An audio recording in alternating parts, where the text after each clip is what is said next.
안녕하세요. 하나님의 은혜와 평강이 여러분의 삶에 가득하기를 기도합니다. 오늘 우리가 함께 나눌 이야기는 낯선 땅에서 오직 믿음 하나로 세상의 거대한 권력과 맞서 싸웠던 한 남자에 대한 기록입니다. 시기와 모함이 가득한 세상 속에서 어떻게 믿음의 사람이 굳건히 설 수 있는지 그 지혜와 용기를 배우는 시간이 되기를 소망합니다. 오늘 이 말씀이 여러분의 마음에 깊은 울림을 준다면 좋아요와 구독으로 저희 채널을 응원해 주시고 이 은혜의 말씀을 주변에도 널리 나누어 주십시오. 여러분의 작은 동참이 하나님의 선한 말씀을 전하는 데 큰 힘이 됩니다. 자, 이제 다니엘서 6장의 이야기 속으로 함께 들어가 보겠습니다. 다리오 왕이 나라를 다스리기 위해 전국에 120명의 고위 관리를 세우고 그 위에 또 3명의 총리를 두어 나라 전체를 관리하게 했습니다. 이는 왕에게 어떠한 손해도 없게 하려는 치밀한 행정 시스템이었죠. 그런데 이 3명의 총리 중 한 사람이 바로 다니엘이었습니다. 다니엘은 마음이 민첩하고 영이 탁월하여 다른 모든 총리와 고관들 위에 뛰어났습니다. 그의 지혜와 성실함은 왕의 마음을 사로잡았고 왕은 그를 나라 전체를 다스리는 최고 책임자로 세울 계획을 품게 되었습니다. 왕의 총애를 받는 다니엘을 향한 다른 신하들의 마음속에는 시기와 질투의 어두운 불꽃이 타오르기 시작했습니다. 그들은 다니엘을 넘어뜨릴 구실을 찾기 위해 혈안이 되었습니다. 국정의 모든 일을 샅샅이 뒤졌지만 다니엘은 너무나 충성스럽고 정직했습니다. 그의 일 처리에는 어떠한 그릇됨이나 허물도 찾아볼 수 없었죠. 결국 그들은 한 가지 악랄한 결론에 이릅니다. 다니엘이 섬기는 저 하나님의 율법을 가지고 올가매지 않고서는 그를 고발할 근거를 찾을 수 없겠다. 그들은 무리를 지어 왕에게 나아가 아첨하며 말했습니다. 다리오 왕이여, 만수무강하옵소서. 저희 모든 총리와 관리, 모든 신하가 의논하여 왕을 위한 법률을 하나 세우고자 합니다. 앞으로 30일 동안 왕 외에 어떤 신이나 사람에게 무엇을 구하는 자는 누구든지 사자굴에 던져 넣도록 하는 엄한 금령을 만드소서. 이는 왕의 위엄을 온 나라에 세우기 위함입니다. 왕이시여, 이 금령을 정하시고 그 조서에 왕의 도장을 찍어 메대와 바사에 고치지 못하는 규례를 따라 다시는 변경할 수 없게 하옵소서. 자신의 신격화를 부추기는 달콤한 말에 넘어간 다리오 왕은 그 음모의 깊은 뜻을 헤아리지 못한 채 그 조서에 어인을 찍고 맙니다. 이제 다니엘을 향한 덫은 놓였습니다. 다니엘은 왕의 조서에 어인이 찍힌 것을 분명히 알았습니다. 그러나 그는 조금도 흔들리지 않았습니다. 집에 돌아가서는 다락방에 올라가 예루살렘으로 향한 창문을 열었습니다. 그리고 그는 전에 하던 대로 하루 3번씩 무릎을 꿇고 그의 하나님께 기도하며 감사했습니다. 그의 기도는 반항이나 시위가 아니었습니다. 그것은 그의 삶 자체였고 수십 년간 이어져 온 그의 거룩한 습관이었습니다. 음모자들은 이때를 놓치지 않았습니다. 그들은 때로 몰려가 다니엘이 그의 하나님 앞에 기도하며 간구하는 현장을 덮쳤습니다. 그리고는 즉시 왕에게 달려가 소리 높여 고발했습니다. 왕이시여, 앞으로 30일 동안 왕 외에 어떤 신에게나 사람에게 구하는 자는 사자굴에 던져 넣기로 하는 금령의 어인을 찍지 않으셨나이까? 왕이 대답했습니다. 그 일이 확실하니 이는 메대와 바사에 고치지 못하는 규례니라. 그제야 그들은 본색을 드러냈습니다. 왕이여, 유다에서 사로잡혀온 자중의 다니엘이 왕과 왕의 금령을 존중하지 아니하고 하루 3번씩 자기 마음대로 기도하나이다. 그 말을 듣는 순간 왕은 자신이 덫에 걸렸음을 깨닫고 심히 근심했습니다.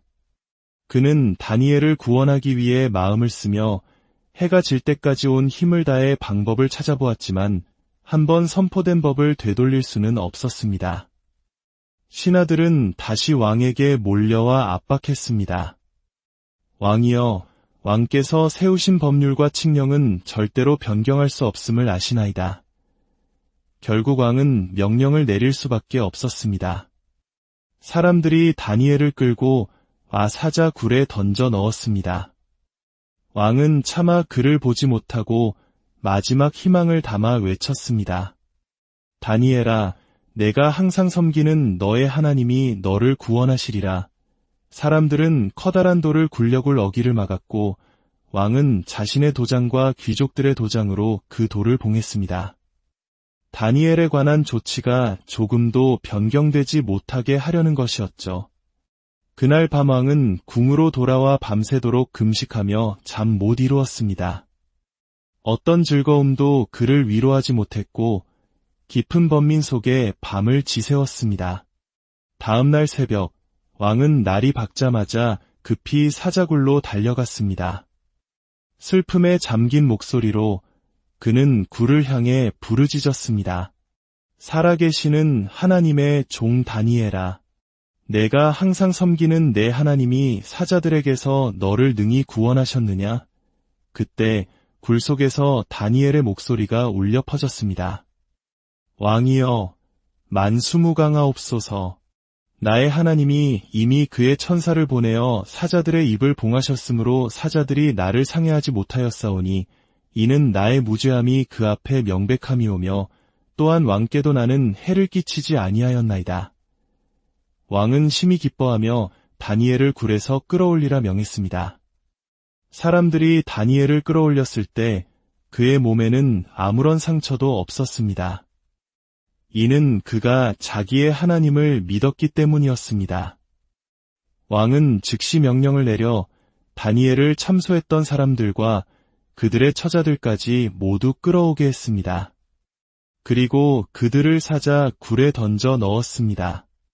그들이 굴 바닥에 닿기도 전에 굶주렸던 사자들이 그들을 움켜서 그 뼈까지도 부서뜨렸습니다. 이후 다리오 왕은 온 땅의 모든 백성과 나라들에게 새로운 조서를 내렸습니다. 내 나라 관할 아래에 있는 사람들은 다 다니엘의 하나님 앞에서 떨며 두려워할지니 그는 살아계시는 하나님이시여 영원히 변하지 않으실 이시며 그의 나라는 멸망하지 아니할 것이요 그의 권세는 무궁할 것이니라. 그는 구원도 하시며 건져내기도 하시며 하늘에서든지 땅에서든지 이적과 기사를 행하시는 이로써 다니엘을 구원하여 사자의 입에서 벗어나게 하셨습니다. 이 놀라운 이야기는 단순히 과거의 한 사건으로 그치지 않습니다.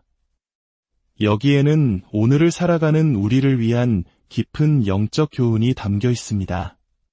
첫째, 다니엘은 탁월한 사람이었습니다.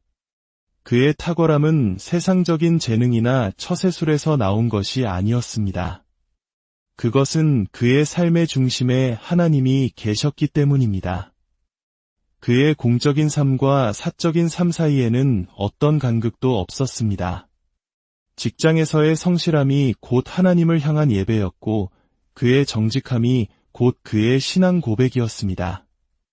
우리 역시 세상 속에서 빛과 소금으로 살아갈 때 우리의 삶 자체가 하나님의 영광을 드러내는 통로가 될 수 있습니다. 둘째, 다니엘은 세상으로부터 미움받는 사람이었습니다. 놀랍게도 그는 악해서가 아니라 너무나 선했기 때문에 미움을 받았습니다. 다니엘을 향한 미움의 근원은 바로 이것이었습니다. 그가 믿는 하나님이 유일한 참신이라는 흔들리지 않는 믿음. 이것은 주변의 모든 다른 신들과 종교를 상대적인 것으로 만들어버리는 매우 불편한 진리였습니다. 오늘날에도 마찬가지입니다. 우리가 예수 그리스도만이 유일한 길이요 진리요 생명이라고 고백할 때 세상은 우리를 편협하다고 비난할지 모릅니다. 그러나 진리는 타협의 대상이 아닙니다. 다니엘은 그 진리 때문에 기꺼이 미움받기를 선택했습니다. 셋째, 다니엘은 훈련된 사람이었습니다. 사자굴이라는 절체절명의 위기 앞에서 그가 보여준 담대함은 하루아침에 생긴 것이 아닙니다. 그것은 수십 년 동안 매일 하루 3번 하나님 앞에 무릎 꿇었던 거룩한 습관의 열매였습니다. 이기는 그의 인격을 만들어낸 것이 아니라 이미 만들어진 그의 인격을 드러냈을 뿐입니다. 우리의 믿음도 마찬가지입니다. 평안할 때 꾸준히 쌓아올린 기도의 시간, 말씀 묵상의 시간이 우리를 인생의 폭풍우 속에서 굳건히 지켜줄 것입니다. 마지막으로 다니엘은 하나님에 의해 구원받은 사람이었습니다. 사자굴에 던져져 돌문으로 닫혔다가 아침에 살아나온 다니엘의 모습은 우리를 위해 십자가에 못 박히시고 돌무덤에 갇히셨다가 사흘 만에 부활하신 예수 그리스도를 우리에게 보여줍니다. 다니엘을 죽음의 구덩이에서 건져내신 하나님은 죄와 사망의 권세 아래 있던 우리를 구원하시기 위해 독생자 예수를 보내신 바로 그 하나님이십니다. 다리오 왕은 선포했습니다. 다니엘의 하나님은 살아계시고 다스리시며 구원하신다. 이것이 복음의 핵심입니다. 하나님은 지금도 살아 역사하십니다. 그분은 온 우주를 다스리고 계십니다. 그리고 그분은 예수 그리스도를 믿는 모든 자를 죄와 절망에서 구원하십니다. 지금 삶의 깊은 구덩이에 빠져 힘겨워하는 분이 계십니까? 길을 잃고 방황하는 분이 계십니까? 여러분을 구원하실 구원자를 찾고 계십니까?